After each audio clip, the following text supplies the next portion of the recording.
Hi everyone, स्वागत है आप सबका फिर से एक नए वीडियो में। दोस्तों आज हम लोग देखेंगे गोला यानी स्फेयर से संबंधित कुछ महत्वपूर्ण प्रश्न जो कि अक्सर एग्जाम में पूछा जाता है। तो आइए देखते हैं पहला क्वेश्चन। एक गोले की त्रिज्या जो है 3 सेंटीमीटर है, गोले का पृष्ठ क्या होगा? तो गोले का पृष्ठ क्या होता है दोस्तों? तो फार्मूला हम जानते हैं, गोले का पृष्ठ। गोले का अगर में देखेंगे वक्रीय पृष्ठ भी बोलते हैं या पृष्ठ बोल सकते हैं। तो पृष्ठ बराबर होता है फार्मूला 4 पाई आर स्क्वायर, ठीक है ना।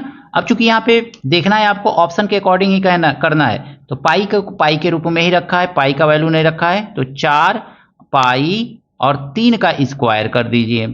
तो 3 त्रिके 9, 4 पाई और गुणे 3 त्रिके 9, 4 नवा 36 पाई। तो 36 पाई हो जाएगा ये, ठीक है। तो ये 36 पाई सेंटीमीटर स्क्वायर हो जाएगा। ये आपका आंसर है, ऑप्शन नंबर सी। आप सीधे कर सकते हैं, 3 त्रिके 9 और 9 चौको 36, तो 36 पाई आपका आंसर हो जाता। बिना ये सब लिखे एक लाइन में कर सकते थे। क्वेश्चन में कहा गया है यदि किसी गोले की त्रिज्या दूनी कर दी जाए, मतलब ये कितना है, पहले आर है, अब बढ़ा करके कितना कर दिया जा रहा है, 2r कर दिया जा रहा है। मतलब स्मॉल मान लीजिएगा इसको, कैपिटल स्मॉल से कोई मतलब नहीं, कुछ भी मान सकते हैं। उसके वक्र पृष्ठ का क्षेत्रफल कितना गुना हो जाएगा? पहले कितना था, तो r था। तो पहले वक्रीय ये क्षेत्रफल कितना था, वक्र पृष्ठ का क्षेत्रफल, तो 4 पाई आर स्क्वायर था, यही तो था। लेकिन अब बढ़ा करके कितना कर दिया गया है, तो रेशियो के टर्म में समझिए। अब बढ़ा करके 4 पाई आर का वैल्यू 2r कर दिया गया है। तो 2r का मतलब है 2r का होल स्क्वायर, यही तो करेंगे ना। अब देखिए 4 पाई से हम 4 पाई को कैंसिल आउट कर देंगे। तो ये हो जाएगा are square ratio 4r square, यही तो होगा। आर स्क्वायर से आर स्क्वायर कट जाएगा, तो एक संबंधे 4 हो जाएगा। पहले अगर में एक था गोले का क्या पृष्ठ क्षेत्रफल, तो अब कितना हो गया, 4 हो गया। कितना बढ़ गया, तो 4 गुना हो गया दोस्तों। ऑप्शन नंबर सी इसका सही है। इस प्रश्न में कहा गया है दो गोलों की त्रिज्याओं का अनुपात 1:3 है, उनके आयतनों का अनुपात क्या होगा? हमारा दे दिया है R1 रेशियो R2 दे दिया है, R1 रेशियो R2 दे दिया हुआ है यहाँ पे 1:3। डायरेक्ट हम देखेंगे आयतन होता क्या है। तो अगर मैं पहले वाला के देखेंगे तो 4/3 पाई आर क्यूब, यही तो होता है। R1 क्यूब कर लीजिए और रेशियो में बदलिए इसको, जब भी अनुपात पूछे तो रेशियो में निकालिए। दूसरे को होगा 4/3 पाई R2 का क्यूब, यही करेंगे। देखिए ये तो दोनों में कॉमन है, 4/3 पाई, तो दोनों कट जाएगा, दोनों में बचेगा R1 क्यूब। R1 का वैल्यू क्या रखेंगे, यहाँ पे 1 रख लेंगे, क्योंकि पहला अनुपात 1:3 है, तो पहला वैल्यू 1 रखेंगे, 1 का क्यूब रेशियो। दूसरा क्या रखेंगे, 3 का क्यूब रखेंगे, ठीक है, 3 का क्यूब। अब ये कितना आ जाएगा, 1:27 आ जाएगा दोस्तों। इसको आप डायरेक्ट भी कर सकते थे कि आयतन में आर क्यूब होता है, तो 1 का क्यूब 1 और 3 का क्यूब 27, तो 1:27, ऑप्शन नंबर डी। दोस्तों यहाँ पे कहा गया है समान त्रिज्या वाले गोले और अर्धगोले के संपूर्ण पृष्ठों का अनुपात क्या? गोले का संपूर्ण पृष्ठ क्या होता है, तो 4 पाई आर स्क्वायर होता है। और अर्धगोले का कितना, अर्धगोले का संपूर्ण पृष्ठ क्या होता है, तो संपूर्ण पृष्ठ का मतलब ऊपरी भाग का और नीचे वाले सब पूरा भाग का, ठीक है ना। अगर मैं ऐसे ले लेंगे अर्धगोला, तो ये क्या हो गया, ये गोल भाग का और ये वाले भाग का पूरा 3 पाई आर क्यूब हो जाएगा, आर स्क्वायर हो जाएगा। अब यहाँ पे देखेंगे पाई आर स्क्वायर से पाई आर स्क्वायर कैंसिल हो जाएगा। आर हमने दोनों सेम क्यों लिया, क्योंकि कह रहा है कि समान त्रिज्या दोनों का सेम है। ये गोला है, अर्धगोला है, ये गोला है, दोनों की त्रिज्याएं जो है आपस में समान है।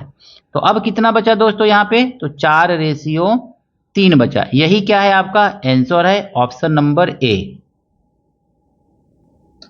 क्वेश्चन में कहा गया है एक बेलनाकार बर्तन में जिसकी ऊंचाई उसके आधार के व्यास के बराबर है, यानी कि आधार बर्तन की ऊंचाई, मतलब इस तरह से मान लीजिए ऐसे दिया हुआ है और इस तरह से ये बर्तन है, और इस बर्तन की ऊंचाई जो है इसके आधार के व्यास के बराबर है। थोड़ा और बड़ा कर लीजिए इसको, हल्का सा इस तरह से। अब इसका आधार देखेंगे ना, तो आधार का व्यास अगर में ये d होगा, यहाँ से यहाँ तक अगर में ये 2 इसको क्या मानेंगे हम, इसको मान लीजिए डी मान लीजिए, तो डी होगा। तो ये ऊंचाई भी कह रहा है कि कितना है, डी ही होगा, ठीक है ना। तो इस तरह से दोनों आपस में क्या है, ऊंचाई और व्यास दोनों सेम है। तो हम देखेंगे व्यास के बराबर है, उसमें उतना ही व्यास का गोला डाल दिया गया। अब इसने उतना ही व्यास का गोला डाल दिया गया, जितना इसका व्यास है ना उतने ही व्यास का ये गोला डाल दिया गया। थोड़ा गोल नहीं बन रहा है दोस्तों, तो थोड़ा सा देख लीजिएगा, ये गोल है, ठीक है ना। इसका भी व्यास कितना है, डी जितना है उतना ही इसका भी व्यास होगा। अब दोनों की त्रिज्याएं तो सेम होगी ना, दोनों की त्रिज्याएं जो है सेम होगी। अब कह रहा है कि गोला का व्यास डाल दिया जाता है। इस गोले का आयतन बेलन के आयतन का कितना गुना है, बेलन के आयतन के कितना गुना गोले का आयतन है। तो सबसे पहले हम देखेंगे बेलन का आयतन क्या होता है। तो बेलन का आयतन होता है पाई आर स्क्वायर एच, ये होता है। और गोले का आयतन क्या होता है, 4/3 पाई आर क्यूब होता है, ऐसे। अब यहां ध्यान दीजिएगा, पाई से आप पाई को काट सकते हैं दोस्तों, इसको R1 मानिएगा, इसको R2 मानिएगा, ये एच है। अब देखेंगे ये बेलन का है ना, तो बेलन का आर कितना होगा, तो डी का आधा होगा, यानी कि डी बाई हम क्या लिख सकते हैं, 2 का स्क्वायर, और मल्टीप्लाई एच क्या है, तो डी है पूरा का पूरा, तो डी लिख लीजिए, इज इक्वल टू, यहां पे देखेंगे ये 4/3 है। आर क्यूब का मतलब डी कितना होगा, आधा ही तो होगा, इसका रेडियस आधा करेंगे, ये पूरा व्यास का आधा रेडियस मिलेगा, तो d/2 का हम होल क्यूब कर देंगे। बस इतना तो करना है दोस्तों।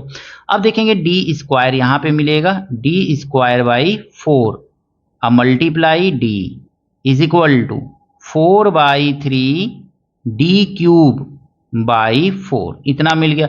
डी क्यूब से ये डी कट जाएगा, नीचे के 4 से ये 4 कट जाएगा, तो कितना आ गया, ये बेलन का आयतन कितना आ गया, 1 होगा, देगा 8। इस 4 से इस 8 को काटेंगे तो 2 आएगा, और 2 से इसको काटेंगे तो 2 आएगा, तो ये 2/3 होगा। यानी कि गोले का आयतन जो है बेलन के आयतन का 2/3 भाग है। ऑप्शन नंबर बी जो है सही है। एक गोले का व्यास 4 सेंटीमीटर है, गोले को पिघलाकर 1 सेंटीमीटर त्रिज्या के गोले बनाए गए हैं। इस प्रकार बने गोले की संख्या है। गोले का व्यास, बड़े वाले गोले का व्यास R1 फाइंड कीजिए। तो व्यास दिया हुआ है 4, तो इसका रेडियस कितना हो जाएगा, तो आधा हो जाएगा, 4 का आधा ही तो होगा, व्यास का आधा होता है तो 2 मिल जाएगा। और छोटे वाले का रेडियस कितना दिया हुआ है, तो 1 दिया हुआ है। हम जानते हैं कि गोलों की संख्या, छोटे गोलों की संख्या बराबर बड़े गोले का आयतन, यानी कि 4/3 अब पाई आर क्यूब, बड़े गोले का आयतन निकल गया इससे, और छोटे गोले का आयतन निकालेंगे 4/3 पाई स्मॉल आर क्यूब, क्योंकि इसका रेडियस R1 छोटा माने है, R2 बड़ा माने है, छोटा छोटा गोला बनाया जा रहा है।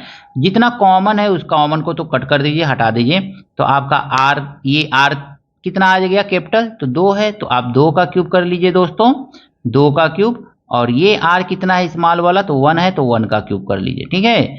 1 का क्यूब करेंगे तो 1 ही आएगा, 2 का क्यूब करेंगे तो 8 आ जाएगा, 8/1 आएगा, 1 से भाग देंगे तो 8 ही आएगा। तो रेडियस 1 वाले गोलों की संख्या कितनी हो जाएगी, जो कि रेडियस 2 वाले गोलों से बनाई गई है, 8 हो जाएगी, ऑप्शन नंबर सी। क्वेश्चन में कहा गया है, एक ही वृत्तीय आधार पर समान ऊंचाई के शंकु, अर्धगोले और बेलन बने हैं। शंकु, अर्धगोले और बेलन के आयतनों का अनुपात है। सबसे पहले कह रहा है कि आधार पर समान ऊंचाई के शंकु, तो सबसे पहले तो शंकु, तो शंकु हम जानते हैं इस तरह से बनता है, ये शंकु हो गया आपका, और इसी पे बना है। ऐसा ही आधार इसका भी है अर्धगोले का, तो ये अर्धगोला हो गया दोस्तों, ये अर्धगोला हो गया। और इसी आधार पे क्या बना है, तो एक आपका बना हुआ है बेलन बना हुआ है। तो बेलन कैसा होता है, तो ऐसा होता है। सबकी ऊंचाइयाँ क्या है, समान है, और सभी समान आधार पे बने हैं। अब देखिए आधार अगर मैं ये देखेंगे ना, तो ये अगर मैं यहाँ से यहाँ तक क्या होगा, आर होगा। मान लीजिए ऊंचाई आर है, तो इसकी त्रिज्या भी तो आर ही होगी ना। यहाँ से यहाँ तक हम देखेंगे, इसका ऊंचाई आर है यहाँ से यहाँ तक, तो इसका भी ऊंचाई आर होगा यहाँ पे, तो इसका त्रिज्या कितना होगा, तो इसका त्रिज्या आर है, तो इसका भी त्रिज्या आर हो जाएगा, ठीक है। अब यहाँ पे देखेंगे तो इसका ऊंचाई क्या हो जाएगा, तो इसका ऊंचाई आर होगा, और इसकी त्रिज्या भी आर है, यानी आर ऊंचाई आर त्रिज्या, इस तरह से हम लिख सकते हैं। समान ऊंचाई है, इसी से आपको पता चलेगा कि समान ऊंचाई है तो त्रिज्या भी उसी के, क्योंकि यहाँ से यहाँ तक त्रिज्या ही है, यहाँ से यहाँ तक त्रिज्या ही है। ऊंचाई r है तो इसका भी ऊंचाई r होगा, इसका भी ऊंचाई r होगा। और अगर मैं समान गोले पे बना हुआ है, सभी सभी क्या है, समान आधार पे बना हुआ है, इसकी त्रिज्या r, इसकी भी त्रिज्या r, इसकी भी त्रिज्या r। आशा करता हूं आपको ये समझ में आ रहा होगा। अब देखिए इसका आयतन क्या होता है, तो शंकु का आयतन होता है 1/3 पाई आर स्क्वायर यच होता है, तो आर स्क्वायर यच होता है, तो यच की जगह पे हम आर लिख सकते हैं इंटू आर। ठीक है, इसका क्या होता है, तो 4/3 पाई आर स्क्वायर होता है। आयतन ही तो निकालना है। इसका आयतन क्या होता है, तो इसका आयतन होता है पाई आर स्क्वायर यच। यच क्या है आपका यहाँ पे, तो आर है, इस तरह से लिख लीजिए। पाई से पाई गया। ठीक है, अब देखेंगे क्या कट रहा है, तो आर स्क्वायर आर का मल्टीप्लाई करेंगे आर क्यूब से, यहाँ पे आर क्यूब है ये, सॉरी आर, ये देखिए अर्धगोला है ना, तो इसी तरह से गलती होता है। अर्धगोले का आयतन होता है 2/3 पाई आर क्यूब, तो आर क्यूब से ये आर क्यूब आपका चला जाएगा दोस्तों, पाई भी चला गया है, आर क्यूब चला गया और आर क्यूब यहाँ पे भी चला जाएगा। ठीक है, यहाँ पे क्या बचा 1/3, यहाँ पे क्या बचा 2/3 और यहाँ पे कुछ नहीं बचा तो 1 बचा हुआ है। 3 और 3 का एलसीएम लेकर के यहाँ पे मल्टीप्लाई कर दीजिए, तो ये आपका आ जाएगा 1/2 और रेशियो 3×3। तो ये है आपका शंकु, अर्धगोले और बेलन के बीच आयतन का अनुपात। 1:2:3। ऑप्शन नंबर ए जो है दोस्तों सही है। दोस्तों एक क्वेश्चन है, एक गोले का व्यास 4 सेंटीमीटर है, इसका पृष्ठीय क्षेत्रफल ज्ञात कीजिए। ऑप्शन दिया हुआ है 15 पाई, 16 पाई, 20 पाई, 36 पाई। कौन सा इसमें ऑप्शन सही है, कमेंट करके जरूर बताइएगा दोस्तों। प्रश्न में कहा गया है एक ठोस बेलन की ऊंचाई 12 सेंटीमीटर है, सिरे का व्यास इतना 2√3 सेंटीमीटर है। यदि बेलन को गलाकर एक गोला बनाया जाए, ठीक है ना, गोले का आयतन हम जानते हैं कि बेलन को गला करके ना, तो गोले का आयतन जो होगा ना, गोले का आयतन जो होगा वो किसके बराबर होगा दोस्तों, तो गोले का आयतन जो होगा वो बेलन के आयतन के बराबर होगा। बेलन का आयतन बेलन के आयतन के बराबर होगा। इस फार्मूला को दिमाग में रखिएगा कि जब भी किसी चीज को बना करके दूसरा चीज बनाया जाता है तो दोनों का आयतन आपस में क्या होता है, सेम होता है, एकदम बराबर बराबर होता है। तो अगर मैं एक ही चीज को गला के बनाया जा रहा है तो आपस में बराबर होगा। ठीक है, गोले का आयतन देखेंगे दोस्तों क्या होता है, तो गोले का आयतन होता है आपका 4/3 पाई आर क्यूब। ठीक है, ऐसे कैपिटल आर मान लीजिए गोले का रेडियस। बेलन का आयतन क्या होता है, तो पाई स्मॉल आर मानिएगा इसको, आर स्क्वायर एच होता है। ठीक है, वैल्यू रख दीजिए, पाई से पाई को कैंसिल आउट कर दीजिए। अब ये देखेंगे तो R cube is equal to हमको क्या मिलेगा, तो आर कितना है, तो आर कह रहा है 2/3 सेंटीमीटर व्यास है, तो इसको 2 से भाग देंगे तो 2 से 2 कट जाएगा तो √3 आ जाएगा आर। तो यहाँ पे रखिए √3 का स्क्वायर, और एच कितना है दोस्तों, तो कह रहा है 12 है। अब मल्टीप्लाई, ये 3 आगे जाएगा तो ऊपर 3 हो जाएगा और नीचे 4 हो जाएगा, 4 से काट दीजिएगा, 4 3 12। यहाँ पे हमको मिल गया ना R cube is equal to 3 × 3 × 3, root करेंगे, स्क्वायर से रूट कैंसिल हो जाएगा, तो ये 3 पे पावर 3 मिल जाएगा, पावर से पावर कैंसिल हो जाएगा, तो आर बराबर हमको कितना मिल गया, 3 मिल गया। यानी कि जो गोला है उसका रेडियस कितना है, 3 सेंटीमीटर है। Option number D. प्रश्न में कहा गया है दो गोलों की त्रिज्याओं का अनुपात 1:3 है, उनके वक्र पृष्ठों का अनुपात क्या होगा। सबसे पहले हम वक्र पृष्ठ जानते हैं क्या होता है, 4 पाई r1 square by 4 pi r2 square, ऐसे लिख लेंगे। 4 पाई से 4 पाई गया, जो कॉमन रहता है काट देते हैं। r1 कितना है, तो 1 का स्क्वायर, अब बाई r2 कितना है, तो 3 का स्क्वायर, जो रेशियो में दिया है उसी को लिख लीजिए। 1 का स्क्वायर 1 और 3 का स्क्वायर 9, यानी क्या आ गया 1:9। ये आपका आंसर है ऑप्शन नंबर सी दोस्तों। कह रहा है ए यदि एक खोखले गोले की बाह्य और आंतरिक त्रिज्याएं क्रमशः 4 सेंटीमीटर एवं 3 सेंटीमीटर है तो कोश का आयतन क्या होगा। कोश मतलब खोखला गोला है, तो खोखले गोले का आयतन बराबर होता क्या है, तो हम जानते हैं खोखले गोले का आयतन होता है 4/3 पाई ब्रैकेट में capital R cube minus small R cube. Capital R मतलब सेंटर से बाहर तक, स्मॉल आर मतलब सेंटर से अंदर तक का रेडियस।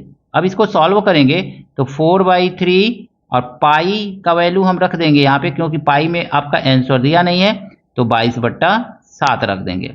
और यहाँ पे आर का वैल्यू दोस्तों, पहला आर जो है कैपिटल आर जो है यहाँ पे 4 दिया हुआ है और स्मॉल आर जो है 3 दिया हुआ है। 4 का क्यूब करेंगे, 4 चौको 16, 64 हो जाएगा और 3 का क्यूब करेंगे 27 आएगा, यही तो आएगा ना। अब देखेंगे तो 4 दूनी 8 और 4 दूनी 8 और 7 त्रिके 21। अब मल्टीप्लाई 64 में से 27 को माइनस कर दीजिए, 14 में से 7 माइनस करेंगे आएगा 7, अब 5 में से 2 माइनस करेंगे आएगा 3। अब 37 का 88 में भाग दे दीजिए और उसके बाद मल्टीप्लाई कर दीजिए और उसके बाद 21 से भाग दे दीजिए। आइए मल्टीप्लाई करते हैं, 88 गुणे 37, 7/56, 5 कैरी आया, 7/56, 57, 58, 59, 60, 61 हो गया ये। फिर 3/24, 3/24, 25, 26 हो जाएगा। इस तरह मल्टीप्लाई कर लीजिएगा, 6, 4, 1, 5, 6, 6, 12, 2, 1, 3, इतना आ गया। यानी इन दोनों का मल्टीप्लाई करने पे कितना आ रहा है, तो ये आ रहा है दोस्तों 3256 आ रहा है, 3256/21 लिख लीजिएगा। अब हमको क्या करना है ना, इसको डिवाइड करना है 21 से, तो यहीं पे इसको डिवाइड कर लीजिए 21 से। 21 से डिवाइड करेंगे एक बार में जाएगा, 21 लिखिए, 1 बचा, यहाँ पे 1 बचा 5। अब देखिए 2 5 10 होता है, 5 बार में चला जाएगा, 2 5 10 और ये हो जाएगा 5। माइनस कीजिए 0 1 और ये 6 है ना, तो 6 उतार लीजिए यहाँ पे। फिर 5 बार में जाएगा तो 105, यहाँ पे 1 बच जाएगा। इसको कट करेंगे तो कितना आ जाएगा दोस्तों, 100, यही नीचे लिख लीजिए, 155 सही 1/155 सही 1/21 आएगा। अब देखिए ऑप्शन कौन सा है, सेंटीमीटर क्यूब, तो गोलीय कोश का आयतन इतना आ जाएगा। ऑप्शन नंबर डी इसका सही है। आशा करता हूं ये सभी प्रश्न आपको अच्छी तरह से समझ में आए होंगे। कहीं कुछ प्रॉब्लम है, कुछ गलती हुई है, कमेंट करके जरूर बताइएगा दोस्तों। मिलते हैं नेक्स्ट वीडियो में नए प्रश्नों के साथ। Thank you, best of luck.